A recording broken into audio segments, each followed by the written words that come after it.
जरा सोचो तुम्हारे पास किसी भी चीज के आर पार जाने की ताकत आ जाए। लेकिन ये कहानी जितनी सीधी लगती है उतनी है नहीं। कहानी की शुरुआत होती है यूरी नाम के एक इंजीनियर से जिसने UG-1 नाम का एक आधुनिक हवाई जहाज बनाया था। एक दिन उसने अपने एरोप्लेन की टेस्ट फ्लाइट करने का सोचा क्योंकि वो इसे रशिया के एयर शो में पूरी दुनिया के सामने दिखाना चाहता था। उसे यकीन था कि उसके आधुनिक एरोप्लेन से खुश होकर रशिया की सरकार उसे ही जहाज बनाने का टेंडर देगी। अब यूरी अपने साथी जेन के साथ उड़ान भरने ही वाला था कि तभी उन्हें खबर मिली कि एलिसा नाम की एक रिपोर्टर सिक्योरिटी को चकमा देकर यूरी का इंटरव्यू लेने आ पहुंची थी। असल में यूरी अक्सर अलग अलग लड़कियों को घुमाता था और एलिसा भी उनमें से एक थी। अब यूरी ने जेन को बाहर भेजकर एलिसा को हवाई जहाज में बुला लिया और जल्द ही उन्होंने आसमान में उड़ान भरी। लेकिन अचानक यूरी को हेडक्वार्टर से फोन आ गया क्योंकि बिना को पायलट के एरोप्लेन उड़ाना गैर कानूनी था। उसी वक्त यूरी की पत्नी लेना भी ये खबर सुनकर हेडक्वार्टर्स तक आ पहुंची। अब यूरी ने तुरंत लेना से बात की और एरोप्लेन में अकेले होने का नाटक किया ताकि लेना को एलिसा और उसके अफेयर के बारे में पता न चले। फोन काटने के बाद उसने एलिसा को एक पैराशूट से बांधा और चूम कर एरोप्लेन से बाहर फेंक दिया। जैसे तैसे एलिसा जमीन पर लैंड हो गई और उधर यूरी भी हवाई जहाज में अकेला वापस लौट आया। इसके बाद हम वान्या नाम के एक लड़के को देखते हैं जो अपनी माँ की लगातार रोक टोक से तंग आ चुका था। खैर वो स्कूल पहुंचा और तब हमें पता चला कि वो अपनी क्लास की लड़की पोलिन को बेहद पसंद करता था। लेकिन वान्या हमेशा डरा डरा सा रहता था, इसीलिए उसकी क्लास के बच्चे उसे हमेशा परेशान करते रहते। वहीं दूसरी ओर यूरी और जेन अपनी टेस्ट फ्लाइट सफल होने पर जश्न मना रहे थे। लेकिन तभी यूरी का एक पुराना बिजनेस राइवल पॉल वहां आ पहुंचा और उसे बुरा भला कहने लगा। जल्द ही उन्होंने शतरंज का मुकाबला करने का फैसला किया, लेकिन उसमें गोटियों की जगह वोडका के शॉट्स थे। जब भी कोई बारी हारता तो उसे एक शॉट पीना पड़ता था। बदकिस्मती से यूरी लगातार हारने लगा और जल्द ही वो शराब के नशे में धुत हो गया। जैसे ही वो बार से निकला तो बाहर लेना उसका इंतजार कर रही थी। यूरी नशे की हालत में गाड़ी नहीं चला सकता था, इसीलिए लेना ने उससे चाबी ले ली और उसे गाड़ी में बैठने को कहा। लेकिन यूरी ने उसकी बात नहीं सुनी और जेन की चाबी लेकर उसकी गाड़ी में निकल पड़ा।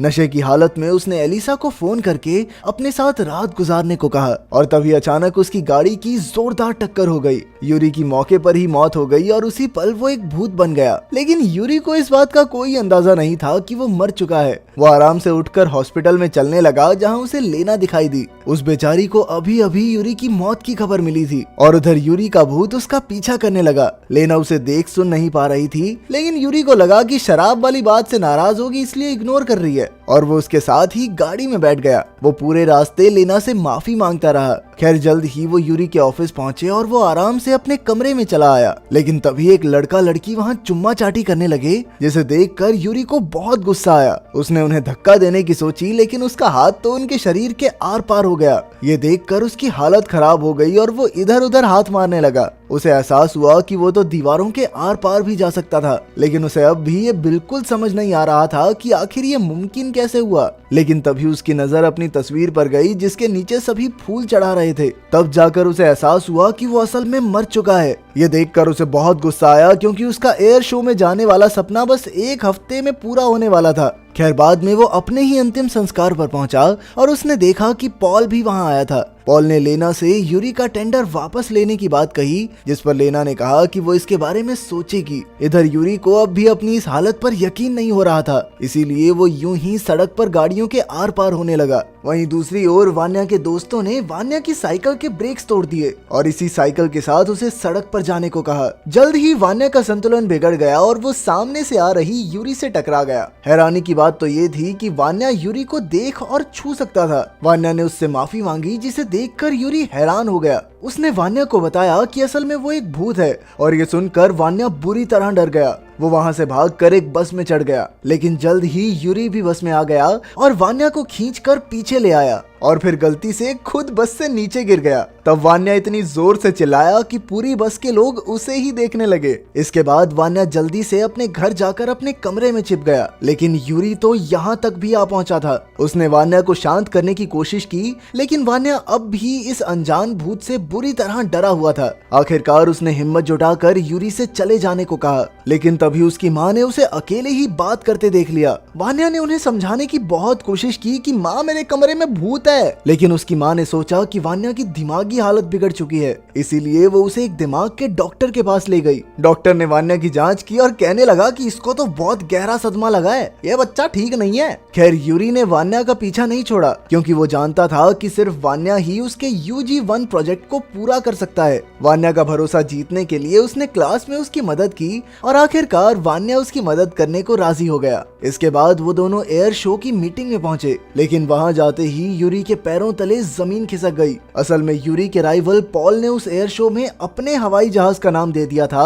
और यूरी के एरोप्लेन को इस प्रोग्राम से बाहर ही कर दिया गया था। और तो और पॉल ने अलीजा को भी खरीद लिया था, जिसने झूठी गवाही दे दी कि यूरी एरोप्लेन उड़ाते वक्त शराब पीता था। ये सुनकर यूरी ने वान्या को उसके हक के लिए बोलने को कहा, लेकिन इतने लोगों को देखकर वान्या काफी घबरा गया और वो एक शब्द भी नहीं बोल पाया। खैर यूरी भी इतनी आसानी से हार मानने वालों में से नहीं था। अगले दिन जब वान्या स्कूल में डांस की प्रैक्टिस कर रहा था, तो उसका डांस देखकर सब बच्चे उस पर जोर जोर से हंसने लगे। पर तभी यूरी उसकी मुश्किलें हल करने वहां आया। वो दोनों समझ चुके थे कि वो एक दूसरे का सहारा बन सकते हैं। वान्या ही यूरी के इस प्रोजेक्ट को पूरा करवा सकता था और इसके बदले यूरी ने उसकी सेटिंग पोलिन नाम की एक लड़की से करवाने का वादा किया। इसके बाद यूरी ने वान्या की ट्रेनिंग शुरू कर दी और उसे लड़कियों से बात करने के तरीके बताए। जल्द ही वान्या में जोश आ गया और वो पोलिन से बात करने लगा। फिर तो पोलिन ने उसे अपने जन्मदिन की पार्टी पर भी बुलाया। वहाँ पार्टी में भी उसने पोलिन की एक बेहद खूबसूरत तस्वीर खींची। तस्वीर देखकर पोलिन बहुत खुश हुई, लेकिन वान्या अपने मन में सोचने लगा कि हाँ अभी चांस है, लड़की हो चुकी है इम्प्रेस, किस करके डील क्लोज कर देता हूँ। लेकिन जैसे ही वो पोलिन को चूमने के लिए आगे बढ़ा तो पोलिन ने गुस्से में उसके कान के नीचे रैप्टा मारा। साले ठरकी।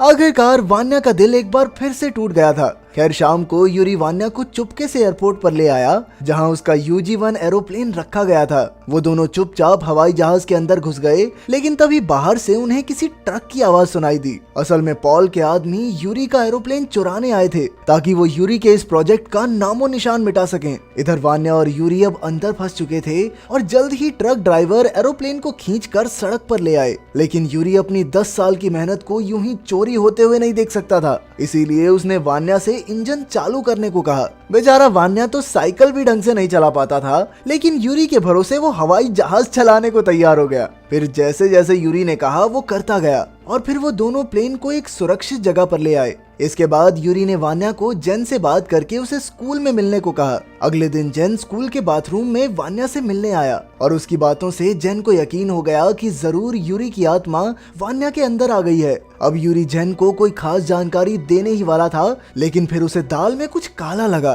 तब ये खुलासा होता है कि जेन तो अब पार्टी बदलकर पॉल के लिए काम करने लगा था, क्योंकि पॉल ने उसे वादा किया था कि वो उसे अपनी कंपनी में हेड बना देगा। ये देखकर यूरी ने वान्या को वहाँ से तुरंत भाग जाने को कहा, लेकिन जल्द ही जेन ने वान्या को पकड़ लिया। उन दोनों में हाथापाई होने लगी और जल्द ही वान्या बाथरूम में छिप गया। वो यूरी की कही हुई बातें दोहराने लगा। आखिरकार वान्या के जरिए यूरी ने जेन को एहसास दिलाया कि ये प्रोजेक्ट उनके लिए कितना मायने रखता था। लेकिन फिर जेन ने यूरी पर इल्जाम लगाया कि साले लड़कीबाज, तेरी फिजूल खर्ची के चक्कर में इतने सालों से गरीबी में जी रहा हूं मैं। उन दोनों की बहस चल ही रही थी कि तभी एक सफाई वाली वहां आई और मौका देखकर वान्या वहां से भाग निकला। जेन भी उसका पीछा करने लगा और बेचारा वान्या खिड़की के बाहर आकर फंस गया। वान्या को ऊंचाई से बहुत डर लगता था और जल्द ही वो बिल्डिंग से नीचे गिरने वाला था। तभी पैरामेडिक्स की टीम वहां आई और उन्होंने वान्या को सेफ्टी नेट पर कूदने को कहा, लेकिन वान्या के अंदर जरा भी हिम्मत नहीं थी। पर फिर अचानक से पोलिन भीड़ से निकल कर आई और उसने सबके सामने वान्या से अपने प्यार का इजहार किया। उसने वान्या से वादा किया कि वो आने वाली पार्टी में उसकी डांस पार्टनर भी बनेगी। उसकी बातें सुनकर वान्या में जोश आ गया कि भाई जिंदा रहना है, अब तो जिंदगी बढ़िया है आगे। और वो हिम्मत करके नेट पर कूद गया। लेकिन वो कहाँ जानता था कि पोलिन ने ये सब सिर्फ उसकी जान बचाने के लिए किया था। खैर नीचे आने के बाद वान्या में अलग ही हिम्मत आ गई। इसके बाद यूरी और वान्या फिर से UG-1 को सफल बनाने की तैयारी में जुट गए। यूरी ने कई दिन तक वान्या को हवाई जहाज उड़ाने की ट्रेनिंग दी, लेकिन जल्द ही वान्या की माँ को भनक लग गई कि वान्या स्कूल छोड़कर बाहर घूमने जाता है। इसी वजह से उसकी माँ ने उसे सजा के तौर पर घर में कैद कर दिया। लेकिन आज उसका डांस प्रोग्राम था और फिर बाद में उसे एयर शो में यूरी का प्लेन भी उड़ाना था, इसीलिए वो कपड़ों की रस्सी बनाकर अपने कमरे की खिड़की से भाग निकला। इसके बाद वो तुरंत स्कूल पहुंचा, लेकिन वहां जाते ही उसका दिल चकनाचूर हो गया। पोलिन ने तो किसी और लड़के को अपना डांस पार्टनर बना लिया था और तब वान्या को पता चला कि उस दिन पोलिन ने जो कुछ भी कहा वो सब वान्या पर दया खा के कहा था। उसकी सारी उम्मीदों पर पानी फिर गया था। इसीलिए उसने अपना चक्कर छोड़कर